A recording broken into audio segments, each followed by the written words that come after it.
Hello friends, नमस्कार दोस्तों। अ, हवा बहुत तेज़ चल रही है, इसलिए मुझे माइक हाथ में पकड़ना पड़ रहा है क्योंकि हो सकता है कि आवाज़ कम आए या हवा की आवाज़ ज़्यादा आए। बहुत ही तेज़ हवा चल रही है। गोवा में मानसून ख़त्म हो जाता है तकरीबन इस समय, पर फिर भी कई दिनों से बारिश चल रही है। इस समय बारिश तो नहीं है, पर हवा बहुत तेज़ चल रही है, धूप भी निकली है, पर काफ़ी अच्छा वेदर है। तो मैं अभी एक बात कर रहा था आप लोगों से, क्योंकि मैं अभी ऐसे ही किसी से इंस्टाग्राम पर रिप्लाई कर रहा था। वो उसने कहा कि सर, ऐसे ऐसे मेरा पैसा जो है गैम्बलिंग में बढ़ जाता है, पर फिर वो बाद में ज़ीरो हो जाता है।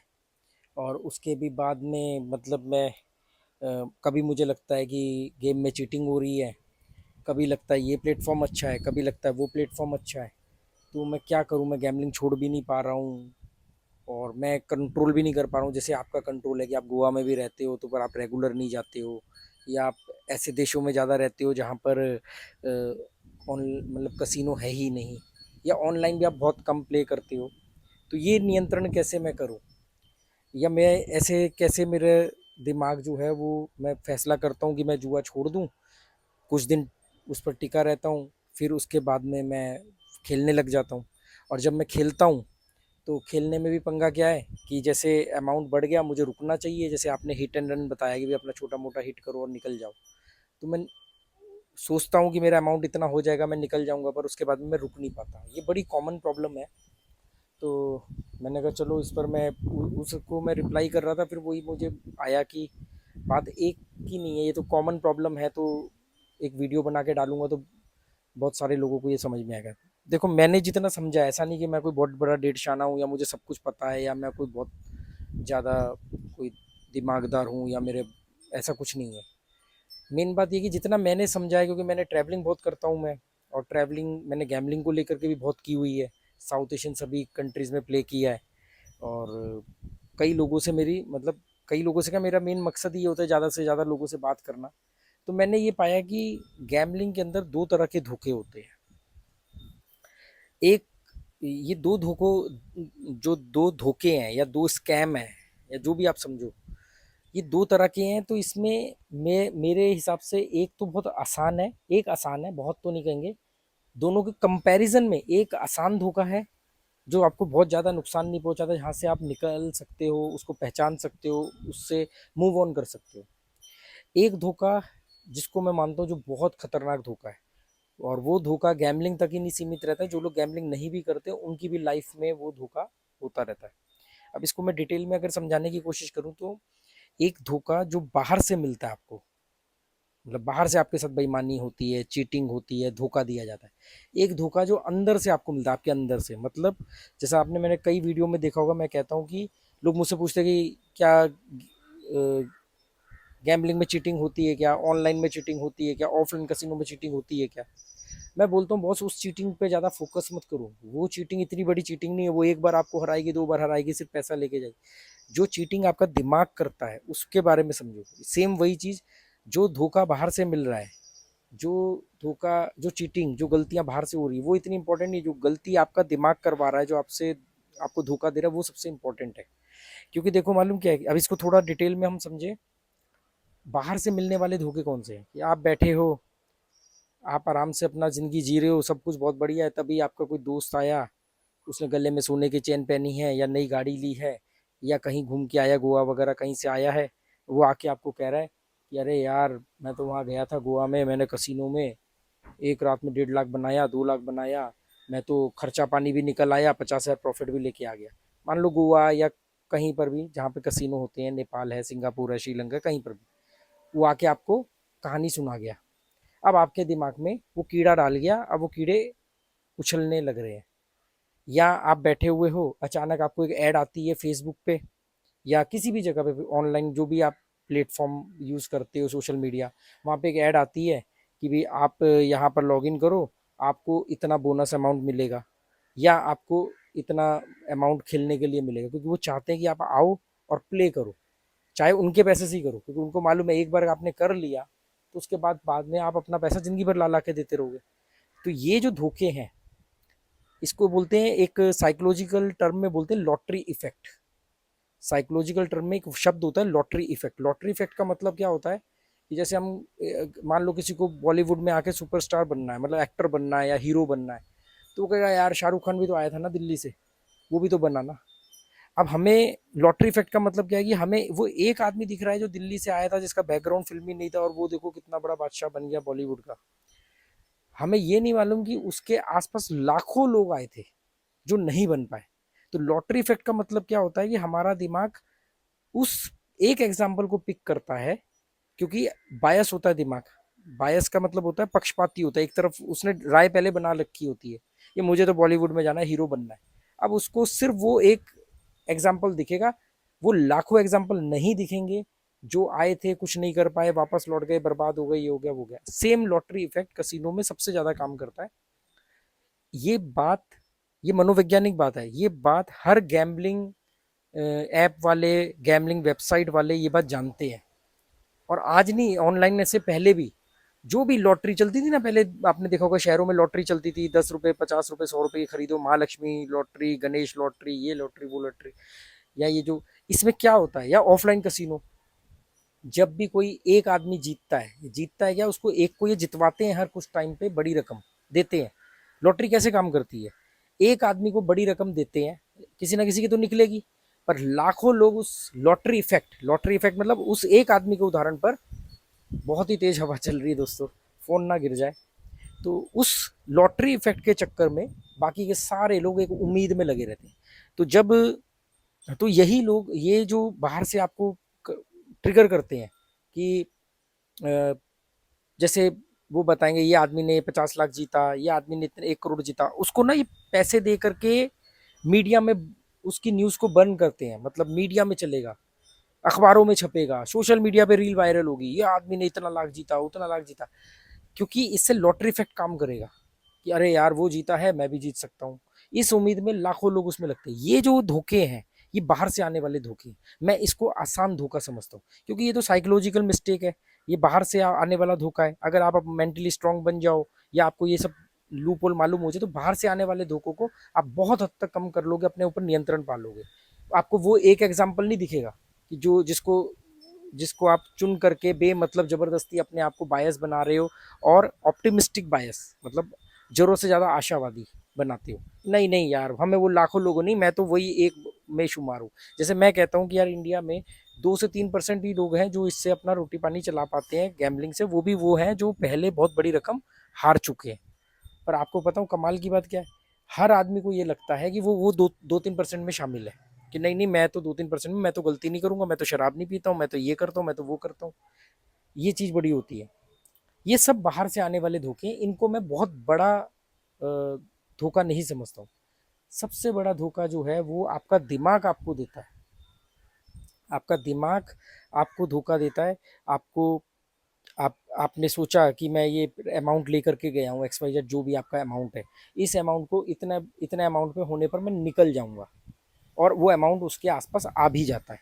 और तभी आपका दिमाग कहता है कि नहीं, आज हम और बड़ी रकम बनाएंगे, आज मंगलवार है, आज शनिवार है, आज काली कमीज पहनी है, आज इसका मुंह देख लिया, उसका मुंह देख लिया, ये सब चलता है।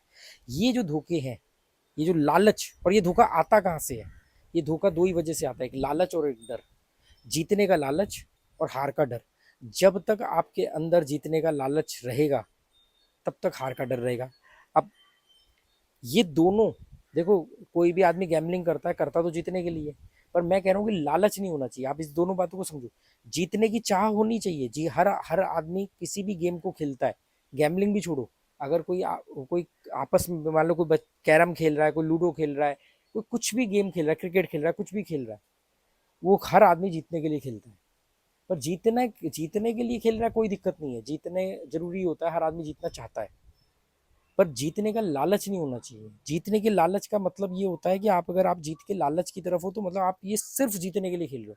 जबकि सच ये है, एक यूनिवर्सल ट्रुथ ये है कि जब भी आप कोई इस तरह की चीज करोगे, तो उसके दो नतीजे होंगे, या तो आप जीतोगे या हारोगे। तो आपके जीतने और हारने की प्रोबेबिलिटी, संभावना तो 50% हुई ना, 50-50 हुई। भाई आप, मैं किसी से भी शर्त लगाता हूँ, तो उसके दो ही नतीजे होंगे, या तो मैं शर्त जीतूंगा या मैं शर्त हारूंगा। तो शर्त जीता, और शर्त हार भी सकता हूँ, इसको मैंने अपना लिया। पर इसका मतलब ये थोड़ी है कि मैं हारने के लिए शर्त लगाऊंगा, मैं तो जीतने के लिए लगाऊंगा, कोई भी गेम खेलूंगा। पर मैं ये मानता हूँ कि मैं जीतने के लिए खेलूंगा, मैं अपना बेस्ट दूंगा, पर मुझे मालूम है कि मैं हार भी सकता हूँ, क्योंकि वो इसका दूसरा पहलू है, 50-50 है। जीतने का लालच का मतलब ये होता है कि मैं ही जीतूंगा और सिर्फ जीतूंगा और जीत के रहूंगा। जब ये वाली एटीट्यूड के साथ आप गैम्बलिंग करते हो तो आप हार बर्दाश्त नहीं कर पाते हो। जब आप हार बर्दाश्त नहीं कर पाते हो तो आप बदला लेने पर उतरते हो कि नहीं नहीं, अब मैं ऐसा करूंगा, अब मैं अपनी गलती दोबारा नहीं दोहराऊंगा, अब मैं ये करूंगा। और एक ही वक्त पर, उसी दिन, उसी समय, उसी गेम में, मान लो आपने 10,000 रुपये लेकर के बैठे, अब आपके 10,000 रुपये जो है वो 2,000 रुपये बचे हैं, आपको मालूम है कि आप हार रहे हो, 2,000 भी 1,000 रह गए, 500 रह गए, ठीक है यार, हार स्वीकार कर लो, कोई बात नहीं, फिर कभी देखेंगे। भाई, आप आए, आपने 10,000 रुपये डाले और आप खेलने लगे जुआ, तो उसके दो ही नतीजे होंगे, या तो आपके 10,000 बढ़ेंगे और या घटेंगे। तो आप घटना बर्दाश्त नहीं कर रहे हो, क्योंकि आप तो जीतने के लालच की वजह से आए थे। अगर आप एक खिलाड़ी की तरह सोचो, देखो एक होता है जुआरी, एक होता है खिलाड़ी, गैमलर और प्लेयर। अगर आप गैमलर की तरह सोचोगे तो गैमलर सिर्फ जीतने के लिए खेलता है। प्लेयर की तरह सोचोगे तो प्लेयर कहता है ठीक है यार, मैंने गैमलिंग की, मैं गैमलिंग करनी शुरू कर रहा हूँ, तो इसमें या तो मेरी हार होगी या जीत होगी, मैं कोशिश करूंगा कि मेरी जीत हो। इसका मतलब ये नहीं कि मैं हारने के लिए खेल रहा हूँ, पर हार हो सकती है, इसको स्वीकार करना पड़ेगा। बिगनिंग विद द एंड, अंत को ध्यान में रख के शुरुआत करो। इसीलिए मैं कहता हूँ हमेशा छोटी रकम से प्ले करो, ठीक है। ये बात ध्यान में रखो कि आप हार भी सकते हो, तो इसलिए उतनी रकम का इस्तेमाल करो जितनी रकम के जाने के बाद भी आप आराम से चैन से सो सको और आपके पास और मौके पड़े रहे। जिद में मत आओ, आप ना कल मरने वाले हो, ना कल कसीनो बंद होने वाला है। आपको जिद में नहीं आना कि मुझे जीतना ही है। लोग क्या करते हैं, सोचते हैं कि यार हम तो 10,000 से प्ले करेंगे और 1 रुपया भी नहीं डालेंगे, और वो अमाउंट बढ़ेगा, वो बढ़ता नहीं है किसी वजह से, या बढ़ के घट जाता है, या वो बढ़ जाता है, पर आप अपने लालच की वजह से रुकते नहीं हो और प्ले करते हो, और फिर वो अमाउंट नीचे आता है और धीरे धीरे जीरो हो जाता है। देखो, जुए में हमेशा वो हारेगा जिसका पैसा पहले खत्म होगा। तो कसीनो का तो कभी नहीं खत्म होने वाला, क्योंकि वो तो दूसरे के हार से आपको पैसा देता है जीतने पर, पैसा तो आपका ही खत्म होगा। तो ज़्यादा देर गैम्बलिंग करने का मतलब ये है कि अब आपका पैसा घटेगा और घटते घटते जीरो हो जाएगा। उनका जीरो नहीं होगा, क्योंकि जब वो आपको आपके जीतने पर आपको बेट का पैसा दे रहे हैं तो वो अपनी जेब से नहीं दे रहे, पर आप हारने पर जब अपनी बेट का पैसा दे रहे हो तो वो आप अपनी जेब से दे रहे हो। वो दे रहे हैं 10 जेबों से लेकर के आपको, उसमें से जो बचता है वो उनका होता है। आप इस कंसेप्ट से इसको समझो, तो जिद पे आने की जरूरत नहीं है। Go with the flow. मैं लाइफ में हमेशा बोलता हूँ फ्लो के साथ नहीं चलना चाहिए, पर गैम्बलिंग के अंदर मैं हमेशा बोलता हूँ फ्लो के साथ चलो। गैम्बलिंग में पंगे मत लो। जुए का एंड रिजल्ट जीरो ही है, इसमें बर्बादी के अलावा कुछ भी नहीं रखा है। कोई रिकवरी नहीं हो सकती, कोई स्टॉप लॉस जैसी कोई चीज नहीं होती है, कोई कंपाउंडिंग जैसी कोई चीज नहीं होती है, कोई दुनिया का कोर्स खरीद करके आप कभी भी इससे अपनी रिकवरी नहीं कर सकते। तो सब बेवकूफ बनाने के धंधे हैं। मैं भी बेवकूफ बना रहा हूँ, आप लोगों को बताता हूँ, मैं भी किसी ना किसी साइट का नाम बताता हूँ, उस नाम बताने का मैं उस साइट से बहुत अच्छा पैसा लेता हूँ। तो आप अपना सोचो कि आप क्या कर रहे हो। हमेशा ऑप्टिमिस्टिक होना अच्छी बात है, बायस नहीं हो चाहिए, खिलाड़ी की तरह सोचो। गैम्बलिंग में बर्बादी के अलावा कुछ नहीं है। ये सब बातें मैं उन लोगों के लिए कर रहा हूँ जो लोग इसमें फंस चुके हैं, जिनको लत पड़ चुकी है, जो एडिक्ट हो चुके हैं, जो अब चाह करके भी इसको छोड़ नहीं पा रहे। क्योंकि जो दिमाग के अंदर हमारे 86 अरब न्यूरॉन्स है, जो 1,000 अरब कनेक्शन बनाते हैं, जिसको हम पैटर्न भी बोलते हैं, पैटर्न बनाते हैं एक तरह से सोचने का तरीका। अब आपने इतनी गैम्बलिंग कर ली कि आपके दिमाग ने गैम्बलिंग को लेके पैटर्न बना लिया है। मतलब आप कोई रूलेट खेले, कोई कार्ड गेम खेले, कोई कुछ भी खेले, जो भी गेम खेलता है कोई, उसने पैटर्न बना लिया कि ऐसा ऐसा नतीजा आएगा तो मैं ऐसे ऐसे बेट लगाऊंगा, ये नंबर आएगा तो मैं ये नंबर लगाऊंगा, ये नंबर आएंगे तो मैं ये नंबर लगाऊंगा। ये होता है, इसको बोलते हैं पैटर्न बन जाना। ये तब होता है जब आप ज़्यादा गैम्बलिंग करते हो या लगातार करते हो। मैं इसलिए हमेशा कहता हूँ कभी भी लगातार गैम्बलिंग नहीं करनी चाहिए, ज़्यादातर गैम्बलिंग नहीं करनी चाहिए। गैम्बलिंग का सबसे सबसे बड़ा ये, जितना कम प्ले करोगे, जितना कम खेलोगे, उतने जीतने की संभावना ज़्यादा है, क्योंकि पैटर्न नहीं बन रहे हैं। पैटर्न बनते हैं तो वो टूट जाते हैं। एक और उदाहरण से समझाता हूँ, शायद आप लोगों की ट्यूबलाइट जल जाए। वो उदाहरण ये है कि आप लोगों ने कभी कुछ बढ़िया एक्टर देखोगे जो बहुत अच्छे एक्टर हैं, चाहे नवाजुद्दीन सिद्दीकी है या इस तरह के जो भी एक्टर हैं, एक्टर जब ये किसी फिल्म के अंदर कोई करेक्टर करते हैं तो ये ना उस करेक्टर को जीते हैं। जैसे आमिर खान के लिए कहा जाता है कि अगर मान लो किसी पिक्चर में पुलिस वाला बना है, तो उसने पुलिस वाला बनने के लिए पुलिस वाले की तरह सोचना शुरू कर देना, फील करना कि मैं सच में पुलिस वाला हूँ। इस तरीके से वो उस करेक्टर को अपने अंदर समा लेते हैं और खुद वो करेक्टर बन जाते हैं। तो पिक्चर कंप्लीट होती है, पिक्चर खत्म हो जाती है। अब कोई दूसरी पिक्चर आएगी, उसमें करेक्टर, मान लो इसमें तो पुलिस वाले बने, उसमें तो चोर बनेंगे। अब उसमें चोर बनना है, पहले वाले में पुलिस वाले बने, वो करेक्टर कैसे निकलेगा? तो ये लोग क्या करते हैं, ब्रेक लेते हैं। जैसे नवाजुद्दीन सिद्दीकी के लिए कहा जाता है कि वो अपने गांव में जाके 2-3 महीने खेती करते हैं या कोई काम नहीं करते, ताकि वो जो करेक्टर अंदर घुस गया वो निकले, फिर नॉर्मल हो जाए और फिर नया कैरेक्टर को जिए, ताकि उसमें भूमिका अदा करें। हाँ, आप लोग जब ज़्यादा गैम्बलिंग करते हो तो सेम इसी तरीके से सारे पैटर्न आपके दिमाग के अंदर घुस चुके हैं। ये ऐसे ऐसे ऐसे नतीजा आएगा तो ऐसे ऐसे करेगा। अब आप सोचते नहीं हो, बिना सोचे समझे आप अपने आप आपकी उंगलियां, आपका दिमाग वो कर देता है जो उसने कंडीशनिंग बना रखी है। इसको तोड़ने का एक ही तरीका होता है, ब्रेक लेना, गैप लेके खेलना, कम से कम गैम्बलिंग करना। जितना कम गैम्बलिंग करोगे उतनी संभावनाएं ज्यादा है। लालच में मत आओ, लॉटरी इफेक्ट में मत आओ कि वो जीता वो जीता। लॉटरी इफेक्ट के चक्कर में हर ऑनलाइन वेबसाइट हर गेम के बाद में बताती है कि कितने लोग जीते और क्या क्या रकमें जीती। वो ये क्यों नहीं बताते कि इतने जीते तो अगर वो टॉप विनर दिखा रहे हैं तो टॉप लूजर भी तो दिखाएं। स्कूल क्या करता है, स्कूल भी तो अपने बाहर मैदान में होर्डिंग लगाता है जी ये हमारे स्कूल का टॉपर है। भाई आपने 10 लोग बच्चों की फोटो लगा दी कि ये टॉपर है, आप उन 900 1000 2000 बच्चों के भी तो बारे में बताओ कि उनमें से लूजर कौन है और किन के क्या नंबर है। आपने 10 लोगों को दिखा के अपने स्कूल का वो कर रहे हैं। ये लॉटरी इफेक्ट है, इससे बचो। अपना देखो, पैसा आपका है और जुए में सिर्फ पैसा नहीं जाता है, एक उम्र चली जाती है, ऊर्जा चली जाती है, इज्जत मान सम्मान चले जाता है। आपके साथ साथ आपके परिवार का मान सम्मान चले जाता है। जीत भी गए तो किस मुंह से बोलोगे कि जुए की कमाई है, अगर जीत भी गए तो। ऐसा नहीं है, इसको सोचो। आप लोगों को ये वीडियो कैसा लगा? अगर आप लोगों को लगा कि इस तरह की मैं और जो भी बात मेरे दिमाग में आप लोगों के साथ शेयर करूं तो एक छोटा सा कमेंट कर देना। कमेंट नहीं करना हो तो 16 मिनट तक जिसने भी देखा है, 16 मिनट 35 सेकंड या जहां तक भी देखा है वो आप लिख देना। कई लोग कमेंट नहीं करते हैं, बोरिंग लगता है उनको, तो टाइम भी लिख दोगे तो मुझे लगेगा हाँ इतने लोग कनेक्ट किए हैं, तो अगली बार मैं इस तरह की बातें करूंगा।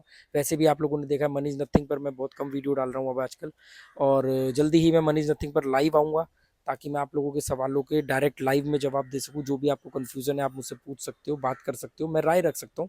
ऐसा नहीं कि मेरा हर जवाब सही होगा और मैं जो बोल रहा हूँ वही ठीक है।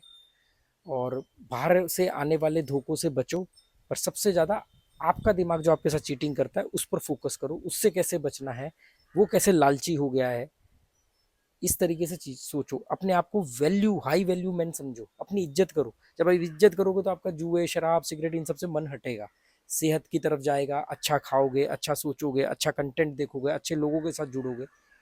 अब आप बैठे ही जुआरियों के बीच में, लालची मटेरियलिस्टिक लोगों के बीच में। जुआ ही एक अकेली लत नहीं है, लत बहुत सारी होती है। खाना खाने का, चाय पीने की लत है, किसी को मीठा खाने की लत है, किसी को आइसक्रीम खाने की लत है, पैसा कमाने की सबसे खतरनाक लत है। तो ये उसी का हिस्सा है। जो दुनिया 9 to 5 करके पैसा कमा रही है, जुआरी भी तो पैसा कमाने के लिए आया है ना, वो कोई समाज सेवा के लिए तो आया नहीं है गैम्बलिंग करने। चलो दोस्तों, okay, good bye, thank you. जुए का एंड रिजल्ट 0 ही है, इसमें बर्बादी के अलावा कुछ नहीं है। 17 मिनट 18 मिनट तक किसी ने देखा, मैं 16 पे शुरू हुआ था, 16.5 मिनट पे खत्म करते करते भी 18 मिनट हो गए। जिन्होंने भी 18 मिनट तक देखा है, अगर वो 18 मिनट भी लिख देंगे तो मुझे लगेगा कि हाँ लोग दिलचस्पी ले रहे हैं इस तरह की बातों में। तो मैं जरूर आप लोगों के साथ इस तरह की बातें और किया करूंगा। बाकी मिलते हैं लाइव में। Okay, good bye, thank you.